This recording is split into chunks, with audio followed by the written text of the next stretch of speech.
In this video, I'm going to show you how to refresh data and fix sync delays in Glide. First of all, head over to your Glide app and go into the Data tab. Once you are here, go to the table that you have synced from any external source, such as Google Sheets, Airtable, Excel, or anywhere else. The first and most important way to refresh your data is by locating the data source at the bottom left-hand corner of your screen in the Data tab. Here, you will see a refresh icon. You can simply click on it, and it will update the latest changes made in your connected data source. For example, I have this Google Sheet connected here. If I go to my Google Sheet separately and delete all the data in the city column, leaving it empty, and then go back to my Glide table, you will notice that the changes have not yet been applied.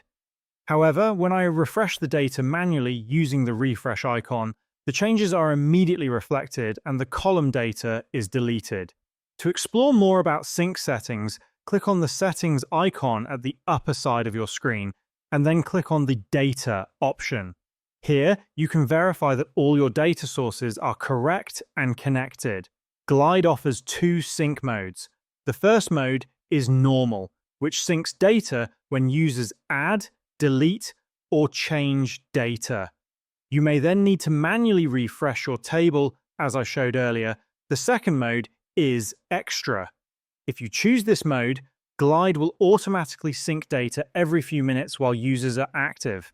However, keep in mind that using Extra mode consumes more updates, so it's important to monitor your update usage.